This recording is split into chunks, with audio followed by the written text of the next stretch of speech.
Hi friends. Movie start होती है और हम डिटेक्टिव बॉमन को देखते हैं जो कि अपनी फर्स्ट ड्यूटी आए थे अपनी वाइफ के और अपने बेटे की डेथ के बाद। और यहाँ पर एक सुसाइड केस था जो बिल्डिंग के एक आदमी ने खुदकुशी कर ली और वो इसके ऊपर पूरा काम कर रहे थे। उसी बिल्डिंग के बाहर खड़े होते हैं जहाँ पर ये सारा हादसा हुआ। अपने दोस्त और अपने कोलीग्स के साथ सारा केस डिस्कस कर रहे थे। अब उस बिल्डिंग आ रहे थे जा रहे थे, काफ़ी बिजी बिल्डिंग थी, बहुत से फ्लोर्स थे उस तरह और बहुत से लोग वहाँ पर बैठे थे। अब हम देखते हैं लिफ्ट बहुत बिजी होती है और सामने वाली लिफ्ट जैसे ही खाली देखते हैं लोग वहाँ पर आते हैं। अब इस लिफ्ट में टोटल 5 लोग आते हैं, एक ओल्ड वुमेन, एक सारा कैरोवे, एक सेल्समैन, एक गार्ड, एक और आदमी।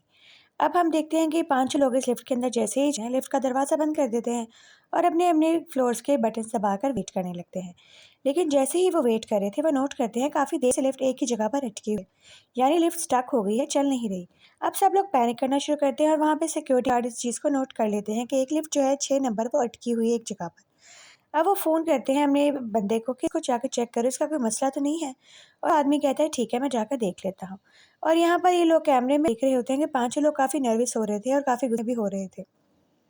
ऊपर बंदा जो बताया जो कि जिस बंदे ने सुसाइड की थी, उसी की जो विंडो थी उसको रिपेयर कर रहा होता है। और वो कहता है कि मैं जाके देखता हूँ नीचे लिफ्ट का क्या मसला है, लेकिन जब चेक हुई थी तब कोई इश्यू नहीं था। वो कहते हैं कि शायद कुछ खुद ही ठीक हो जाएगा, कोई शॉर्ट्स का मसला हुआ होगा। अब यहाँ पे गार्ड को सब कह रहे होते हैं कि तुम कुछ करो, तुम कुछ करो।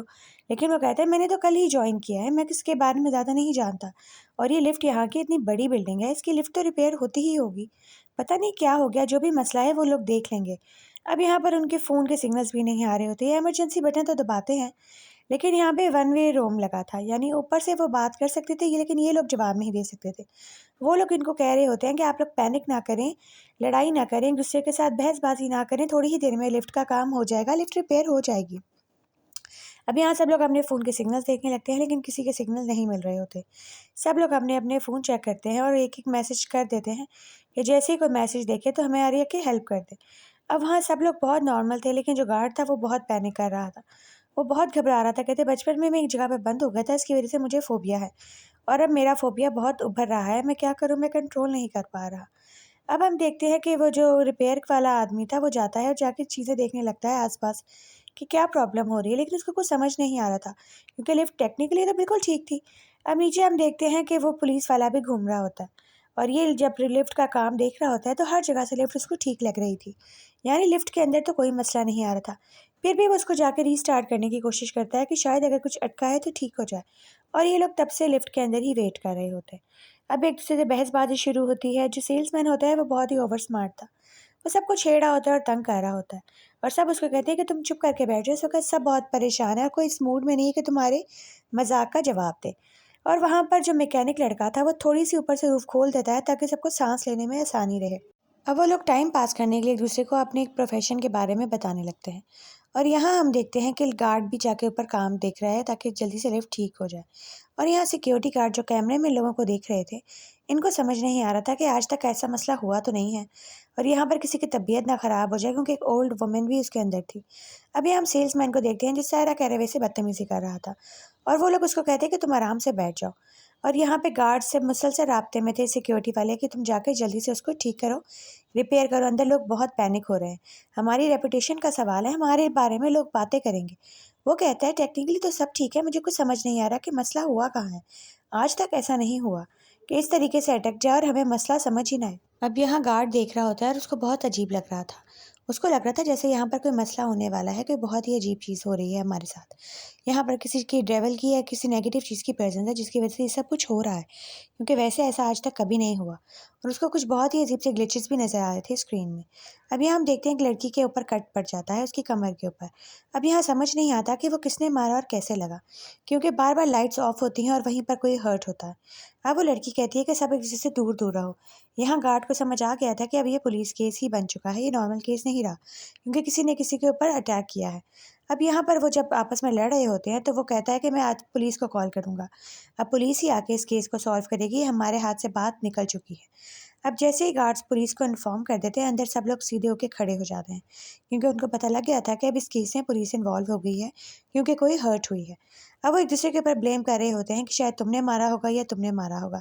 सबका शक सेल्समैन के ऊपर जाता है और यहाँ गार्ड्स पुलिस को इन्फॉर्म कर देते हैं और वो जो डिटेक्टिव बाहर है होता है वही अंदर आ जाता है, क्योंकि उसको पता चल गया था इसी बिल्डिंग का मसला चल रहा है। अब वो अंदर आता है क्योंकि पहले ही वो क्राइम सीन के ऊपर खड़ा होता है। अब यहाँ पे उनको सिक्योरिटी गार्ड्स को कुछ ग्लिच नज़र आया था स्क्रीन के ऊपर, जो उनको समझ आ गया था कि एक नॉर्मल चीज़ नहीं है। यहाँ पे एक स्पेनिश गार्ड था जो कहता है कि हमारी फोक टेल के मुताबिक कोई डेविल जहाँ पर मौजूद होता है वहाँ पे इस तरह के काम होना शुरू हो जाते हैं और इस चीज़ का कोई सर पैर नहीं होता, जैसे इस मामले का कोई सर पैर नहीं है। जब कोई टेक्निकल मसला ही नहीं है तो लिफ्ट क्यों रुक गई है? यहाँ पे जो लोग अंदर हैं इनके साथ ज़रूर कोई ना कोई मसला चल रहा है। अब यहाँ डिटेक्टिव आते हैं और सिक्योरिटी रूम में चले जाते हैं।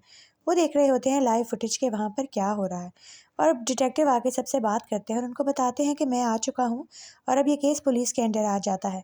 अब आप लोग बिल्कुल सेफ हैं और आप लोगों के साथ कुछ नहीं होगा। मैं आप लोगों को निकालने के लिए पूरी कोशिश करूँगा। वो सिक्योरिटी गार्ड्स को कहता है कि आप इसकी एलिवेटर कंपनी को कॉल करें, उनको बुलाएं ताकि वो आके जल्दी कुछ काम कर सकें। फायरमैन्स को बुलाएं ताकि उनको निकालने में आसानी हो। जो भी तरीका हो हम करेंगे, क्योंकि ये लोग पैनिक होकर एक दूसरे को नुकसान पहुंचा सकते हैं। अब ये लोग रिलैक्स हो जाते हैं जब ये पुलिस की आवाज़ सुनते हैं। इनको लग रहा था कि अब वाकई कुछ हो जाएगा। वो बाहर आते हैं और इन सबके नाम और पता देखता है कि यहाँ पर क्यों आए हैं। कोई ना कोई वजह तो है जो यहाँ पे सब लोग आए हैं। क्या पता किसी ने इनको फंसाया हो या कोई और ही केस हो। अब यहाँ लाइट्स बंद होने लगती हैं, फ्लिकर होने लगती हैं। अब हमें समझ आता है कि जैसे ही लाइट्स बंद होती हैं या फ्लिकर होती हैं तभी कोई हर्ट होता है, और यहाँ पर अब कौन हर्ट होगा ये इसका आइडिया हमें हो जाता है, क्योंकि यहाँ पर वो आदमी बहुत ज़्यादा बुरी तरीके से हर्ट हो गया था। वो औरत और सेल्समैन दोनों ज़ख्मी होकर नीचे गिर जाते हैं क्योंकि वहाँ पे मिरर टूटा था। अब वहाँ सेल्समैन की डेथ हो जाती है और गार्ड्स फ़ौरन जाके पुलिस वालों को बुला के लाते हैं कि देखिए यहाँ पर क्या हो गया। 2 मिनट के लिए ही सही, यहाँ पर एक हादसा पेश आ गया। अब हम देखते हैं कि एक आदमी मरा पड़ा था जिसके ऊपर इनको सबसे ज़्यादा डाउट था कि वो कुछ कर रहा है। अब इनको समझ नहीं आ रही थी कि यहाँ पर हो क्या रहा है। एक आदमी शीशा टूटने से खुद तो नहीं मर सकता। अब उसकी गर्दन में किसी ने ऐसे लग रहा था कि शीशा घुसाया है। अब यहाँ वो समझ नहीं पा रहे थे कि इन चारों में से कौन हो सकता है ऐसा। किसी पर भी शक जा रहा था लेकिन इनको कुछ यकीन नहीं होता कि कौन ऐसा हरकत कर सकता है, क्योंकि बिल्कुल अंधेरा हो चुका था। अब वहाँ पे एक्स्ट्रा फोर्स भी बुला लेते हैं पुलिस वाले, क्योंकि इनको कुछ समझ नहीं आ रही थी कि हम कैसे लोगों की जान बचाएं। अब वहाँ पर एक डेड बॉडी पड़ी हुई थी और वो क्राइम सीन बन चुका था। पुलिस वाला कहता है प्लीज़ किसी भी चीज़ को हाथ ना लगाइएगा, हमें हर चीज़ इन्वेस्टिगेट करनी होगी। अब यहाँ फायरमैन भी आ जाते हैं जो कि दीवार तोड़ के भी कोशिश कर रहे होते हैं उनको निकालने की। अंदर ये लोग बहुत ज़्यादा पैनिक हो जाते हैं और ऊपर डिटेक्टिव सबके बारे में इन्फॉर्मेशन हासिल कर रहे थे कि कौन कहाँ पे किस वजह से आया था, ताकि हमें कोई हिंट मिल सके। लिफ्ट के दरवाजे को खोलने की कोशिश की जा रही होती है लेकिन वो नहीं खुल रहा था। अब यहाँ पर एक लड़का ऊपर चढ़ के लिफ्ट खोलने की मदद करता है लेकिन वहाँ पर भी कुछ नहीं हो पाता, क्योंकि लिफ्ट बिल्कुल हवा में फंसी हुई थी, किसी फ्लोर के करीब नहीं थी। इनको कुछ समझ नहीं आ रहा था कि हम बाहर कैसे निकलेंगे, और भाई डिटेक्टिव अपनी पूरी कोशिश कर रहे थे कि इनको बचाया जा सके।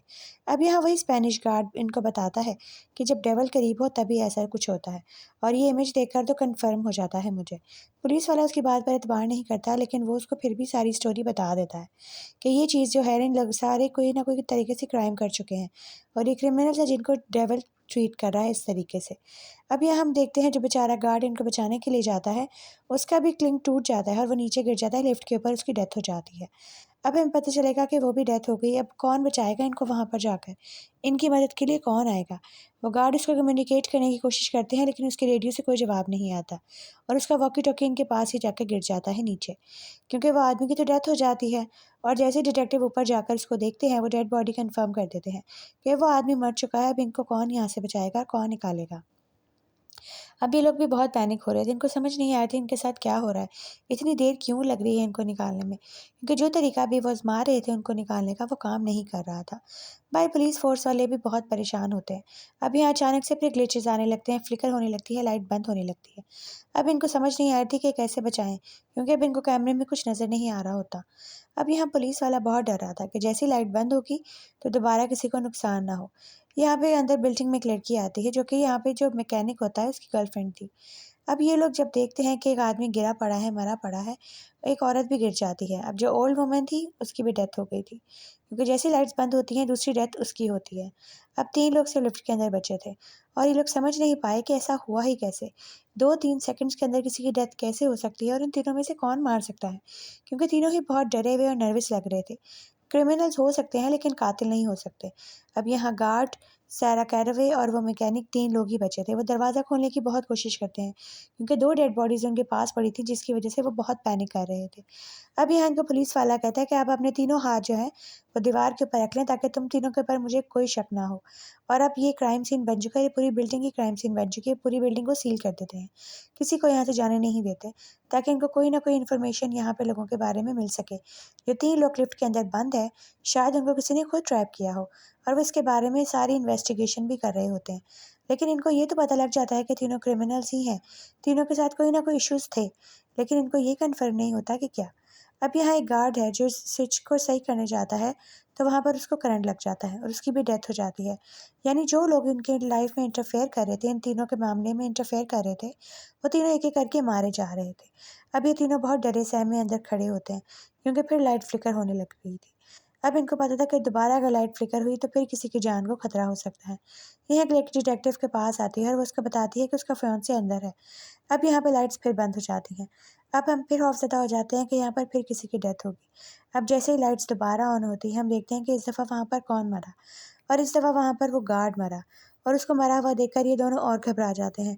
मैकेनिक जो होता है वो सारा कैरवे पे शक कर रहा था और सारा मैकेनिक के ऊपर, क्योंकि अब इन दोनों के अलावा वहाँ पर और कोई भी नहीं बचा था, तीनों लोग मारे जा चुके थे। डिटेक्टिव को समझ नहीं आता कि ऐसा कैसे हो सकता है। लेकिन वो फिर भी इस बात पे डेविल वाली स्टोरी पे यकीन करने में तैयार नहीं था। लेकिन अब इसको कुछ गड़बड़ तो लग ही रही थी। वो दरवाज़ा खोलने की हर कोशिश नाकाम हो रही थी और अब ये दोनों बचे थे। पुलिस वाला इन दोनों को कहता है कि आप प्लीज़ अपने-अपने वेपन नीचे फेंक दीजिए। अगर आप दोनों एक-दूसरे को हर्ट करेंगे तो हम आप दोनों में से किसी को बचा नहीं पाएँगे। आपको सिचुएशन में काम रहना है। अगर आपने तो कुछ नहीं किया तो आपको डरने की कोई ज़रूरत नहीं है। अपने-अपने वेपन्स को नीचे फेंक दें। और जैसे ही वो एक-दूसरे के ऊपर भरोसा करके वेपन्स को नीचे फेंकते हैं, हम देखते हैं कि लाइट्स दोबारा से फ्लिकर होने लगती हैं। उनको बाहर निकालने की कोशिश, वो भी नाकाम हो जाती है। अब जैसे ही लाइट्स बंद होती हैं, हम देखते हैं उस लड़की के गले में किसी ने फिर से मिरर मार दिया। यानी अब सिर्फ एक ही बंदा बचा था, जो था मैकेनिक। अब इस लड़की के ज़ख्मी होने के बाद हमें पता चला था कि शायद ये वो ही हो सकता है, जो इसके ऊपर अटैक कर रहा हो या जिसने इस लड़की को ज़ख्मी किया हो। लेकिन ऐसा भी नहीं था, उसने भी कुछ नहीं किया था। अब हम समझेंगे आगे स्टोरी में क्या होता है, क्योंकि हमें समझ नहीं आती पहले ये सब कैसे हो रहा था। पहले तो हमें इंसानों के ऊपर ही शक था, लेकिन यहाँ पे डिटेक्टिव को पता चल जाता है जब वो ओल्ड वुमन उठ के खड़ी होती है। वो मर चुकी थी, वो उठ के कैसे खड़ी हो गई और वो मैकेनिक उठ के कहती है कि मैं तुम्हें ही चाह रही थी, सिर्फ तुम बचे हो और मैं तुम्हें भी लेकर जाऊँगी यहाँ से। वो सुन नहीं पा रहे होते उसकी आवाज़, लेकिन वो समझ जाते हैं कि कोई ना कोई गड़बड़ है। सारा कैरवे अपनी आखिरी साँसें ले रही होती है। मैकेनिक उसे कहता है, मैं कोई बहुत अच्छा इंसान नहीं, मैं बहुत बुरा आदमी हूँ। मेरी वजह से एक औरत और उसका बच्चा मारा गया था और मैं वहाँ से भाग गया और ये चीज़ अभी तक मेरे अंदर है कि मैंने किसी को मारा है। मैं इस तकलीफ़ में कभी ज़िंदा नहीं रहना चाहता था, लेकिन फिर भी मैं बच गया। मेरी जान ले लो, मैं बहुत बुरा आदमी हूँ, लेकिन इस औरत को छोड़ दो। इसने इतना बुरा क्राइम नहीं किया होगा जितना मैंने किया। मैंने एक औरत और उसके बच्चे को मारा और सॉरी का लेटर लिखकर उसको दे दिया, उसके हस्बैंड के लिए छोड़ दिया। मैं एक बहुत बुरा इंसान हूँ, मुझे मार दो। अब यहाँ डेविल उसको देखकर कहता है कि ओहो! तुमने क्यों कन्फेस कर लिया और तुम इस चीज़ में शर्मिंदा भी हो, अब तो मुझे तुम्हें छोड़ना पड़ेगा। लेकिन मैं तुम्हें बहुत ज़्यादा चाह रहा था। अब वो पुलिस को भी बता देता है वॉकी-टॉकी के ज़रिए कि मैंने एक औरत को और एक बच्चे को मारा था और मैंने सॉरी का लेटर भी छोड़ा था और वाक़ई मैं बहुत शर्मिंदा हूँ। अभी हमें पता लगता है कि पुलिस वाले की फैमिली को इसी आदमी ने मारा था, जो पहले गॉड पे यकीन करना छोड़ जाता है क्योंकि उसने उसकी फैमिली को नहीं प्रोटेक्ट किया। लेकिन अब उसे पता चल गया कि गॉड भी होता है, अगर डेविल भी होता है तो। अब वो समझ गया था कि क्या वजह है ये सारे कुछ होने की और मेरे यहाँ मौजूद होने की। मैंने यहाँ पे होना था, कोई कोइंसिडेंस नहीं है। और उतने में ही वो डेविल गायब हो जाती है औरत, उसको ढूँढने की बहुत कोशिश की जाती है, लेकिन वो औरत उसको नहीं मिलती। लेकिन पुलिस वाले को अपना मुजरिम मिल जाता है जिसको वो 5 साल से ढूँढ रहा था।